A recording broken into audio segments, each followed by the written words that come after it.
खबरों में आगे बढ़ते हैं। देखिए, लैंडिंग के साथ ही चंद्रयान ने अपना काम शुरू कर दिया है। इसरो को तस्वीरों के साथ संदेश भेजे हैं। लैंडर विक्रम ने चांद से पहली तस्वीर को भेजा है। चांद पर प्रज्ञान की चहलकदमी लगातार चल रही है। साउथ पोल पर 14 दिन प्रज्ञान रहने वाला है। तो देखिए, अब इसी के साथ भारत पहला देश बन चुका है जिसने साउथ पोल पर लैंडिंग की है। अब चूंकि पृथ्वी के 14 दिनों के बराबर है ये चांद पर लैंडर का एक दिन, और यहाँ कई सारे मिशन है तो उसको पूरे करने हैं। अभी फिलहाल अपडेट ये है कि इसरो को संदेश भेजा है और कुछ तस्वीरें भी भेजी है। विक्रम लैंडर ने चांद पर प्रज्ञान की जो चहलकदमी है वो लगातार जारी है, और इसी कड़ी में चांद से पहली तस्वीर विक्रम लैंडर की तरफ से भेजी गई है। तो ये बड़ी खबर हम आपको बता रहे हैं। एक बार फिर से देखिए, कल भारत ने इतिहास रचा है और भारत पहला ऐसा देश बना है जिसकी जो लैंडिंग है लैंडर की वो साउथ पोल पर हुई है। और अगर चांद की हम बात करें तो चौथा देश बन गया है भारत जिसने ये बड़ी कामयाबी हासिल की है। तो देखिए, ना सिर्फ चीन हो, अमेरिका हो, बल्कि पाकिस्तान ने भी इस खबर को, आप अभी देखिए कि अपने चाहे वो न्यूज चैनल्स हो, अखबार हो, वहां पर भी जगह दी। और ये खबर ही कुछ इस तरह की है कि हम चांद तक पहुंच गए हैं।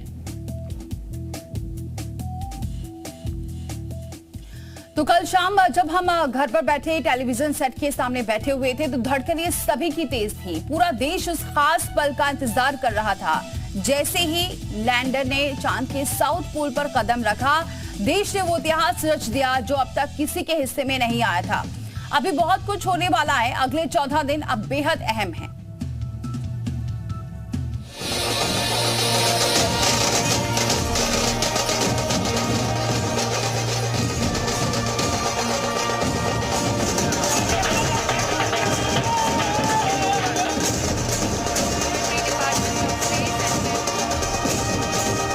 मैं अपनी मंजिल पर पहुंच गया हूं। यही वो शब्द थे जब चांद पर पहुंचकर लैंडर ने मैसेज भेजा।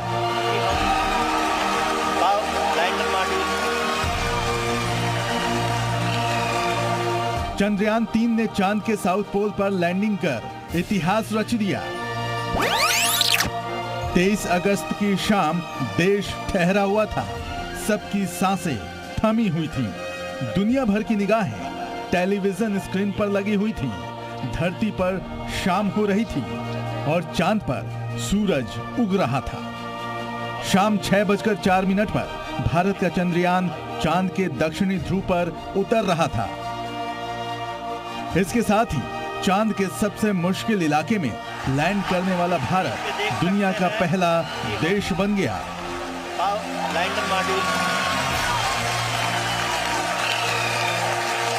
देश के वैज्ञानिकों ने वो कर दिया जो दुनिया में अमेरिका, चीन जैसे तमाम बड़े बड़े देश कभी नहीं कर पाए।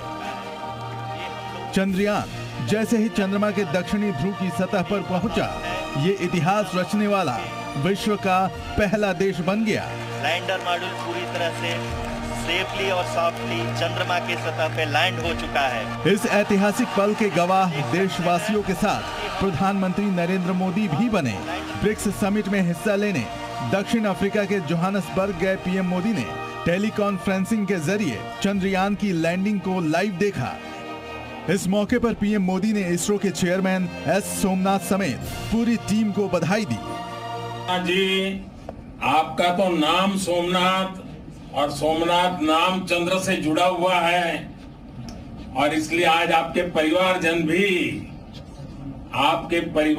भी बहुत आनंदित होंगे। मेरी तरफ से आपको, आपकी पूरी टीम को बहुत बहुत बधाई, और सबको मेरी तरफ से अभिनंदन कह दीजिए। साउथ पोल पर पहुंचने के बाद लैंडर और रोवर ने अपना काम शुरू कर दिया है। अब आने वाले कुछ दिन भारत के लिए बेहद अहम है। चांद के साउथ पोल पर लैंड करना काफी महत्वपूर्ण था, लेकिन इसरो ने इन तमाम आशंकाओं को दूर करते हुए बड़ी कामयाबी हासिल की है। भारत की स्पेस एजेंसी इसरो की वाहवाही आज देश में ही नहीं पूरी दुनिया में हो रही है। जश्न बड़ा है, लेकिन आगे अभी कई मंजिल हासिल करनी है। जिस चांदनी की हसरत की ख्वाब सारी दुनिया देखती है, आज हमने उस हसरत के ख्वाब को हकीकत में बदलते हुए देखा है। While the world dreams of moon, we have actually seen the dream getting converted into reality. Sky is not the limit. Hindustan निकल चुका है ब्रह्मांड के उन रहस्यों को, उन राजों को खोजने के लिए, समझने के लिए, जिसके लिए आज तक इंतजार था। चंद्रयान 3 के लिए अब अगले कुछ पड़ाव अहम हैं। सबसे बड़ा सवाल यह है कि अब विक्रम और रोवर क्या काम करेंगे। इससे पहले हम आपको बताते हैं कि चंद्रयान 3 का मिशन चांद पर एक दिन का ही क्यों है। दरअसल चांद पर एक दिन पृथ्वी के 14 दिनों के बराबर होता है। 23 अगस्त को चांद के दक्षिण ध्रुव पर सूरज निकला, जो कि यहाँ 14 दिन तक दिन रहेगा। इस वजह से चंद्रयान 3 का लैंडर और रोवर 14 दिनों तक चांद की सतह पर रिसर्च करेगा। लैंडर और रोवर चांद की सतह पर उतरने के बाद अपने मिशन को अंजाम देने के लिए सौर ऊर्जा का इस्तेमाल करेंगे। 23 अगस्त से 5 सितंबर के बीच दक्षिणी ध्रुव पर धूप निकलेगी, जिसकी मदद से चंद्रयान का रोवर चार्ज हो सकेगा और अपने मिशन को अंजाम देगा। विक्रम लैंडर में 4 पेलोड्स हैं जो अलग अलग जानकारी देंगे। पहला पेलोड्स रंभा है, जो यह चांद की सतह पर सूरज से आने वाले प्लाज्मा कणों के घनत्व, मात्रा और बदलाव की जांच करेगा। दूसरा पेलोड्स चास्टे, जो कि चांद की सतह की गर्मी यानी तापमान की जांच करेगा। तीसरा इल्सा है, जो कि लैंडिंग साइट के आसपास भूकंपीय गतिविधियों की जांच करेगा। और चौथा लेजर रेट्रो रिफ्लेक्टर एरे है, यह चांद के डायनेमिक्स को समझने का प्रयास करेगा। दूसरी तरफ प्रज्ञान रोवर में लगे 2 पेलोड्स भी कई अहम जानकारी देंगे। पहला लेजर इंड्यूस्ड ब्रेकडाउन स्पेक्ट्रोस्कोप है, जो चांद की सतह पर मौजूद रसायनों की मात्रा और गुणवत्ता की स्टडी करेगा, साथ ही खनिजों की खोज करेगा। और दूसरा payloads alpha particle X ray spectrometer नाम का है। ये एलिमेंट कंपोजिशन की स्टडी करेगा, जैसे magnesium, aluminium, silicon, potassium, calcium, tin और लोहा। इनकी खोज लैंडिंग साइट के आसपास चांद की सतह पर की जाएगी। जाहिर है, अंतरिक्ष को भेदते हुए भारत ने वो कर दिखाया जो कोई नहीं कर पाया। दुनिया भारत को सलाम कर रही है और देश आज नया इतिहास लिख रहा है। ब्यूरो रिपोर्ट, जी मीडिया।